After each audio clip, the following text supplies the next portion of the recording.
Durand কাপের দ্বিতীয় ম্যাচে আজকে মোহনবাগান সুপার জায়েন্ট ৮ গোলে হারিয়েছে সাউথ ইউনাইটেড এফসি। এই দলটার সম্বন্ধে খুব বেশি কিছু জানার নেই, একটা পাতি দল। ফলে এই আজকের ম্যাচ নিয়ে খুব বেশি টেকনিক্যাল আলোচনা করে লাভ নেই। তবে আজকে আমি 4টে প্লেয়ারকে নিয়ে আমি ব্যক্তিগত মতামত তুলে ধরবো।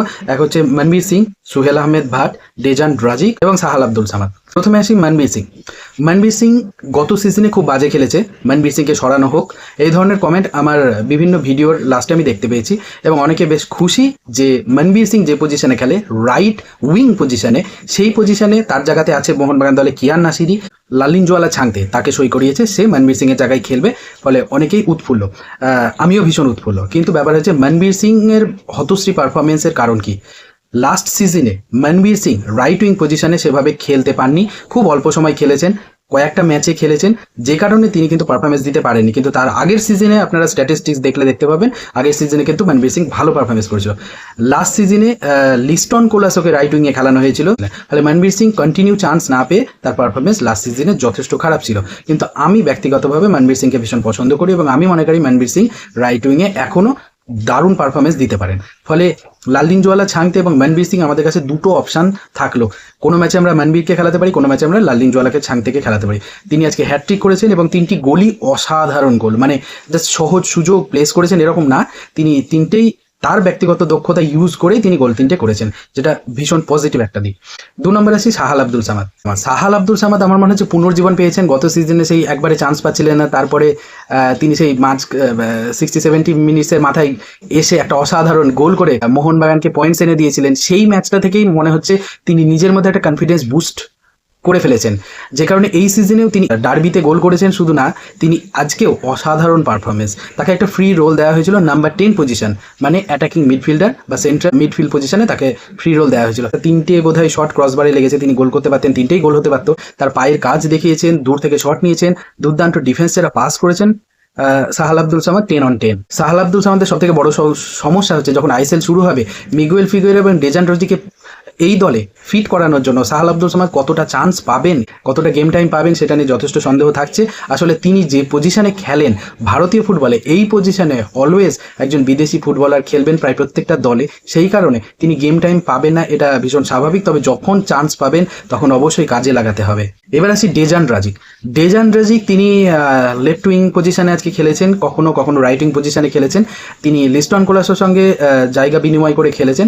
তিনি প্র্যাকটিসের মধ্যে আছেন, এটা পরিষ্কার। এই 2-1 দিনের প্র্যাকটিসে আজকে প্রায় 70 মিনিট অবধি তিনি মাঠে ছিলেন এবং তিনি গেমটাকে স্লো করেছেন অনেক সময়, যেটা ভীষণ দরকার এই ধরনের ম্যাচে। একটা বল প্লেয়ার, তিনি বলটাকে নিয়ে ম্যাচটাকে স্লো করবেন, যদিও অপোনেন্ট ভীষণ উইক ছিল। জিনিস যেটা আমার ভালো লেগেছে, যেটা আমি আগের একটা ভিডিওতে বলেছিলাম, যে ইস্ট বেঙ্গলের গানি রামিরেস, তার সাথে যখন কম্পেয়ার করেছিলাম লাস্ট সিজনের পারফরমেন্সে, সেখানে দেখেছিলাম যে তিনি চিপ শটে ডানি রামিরেজের তুলনায় একটু পিছিয়ে ছিলেন।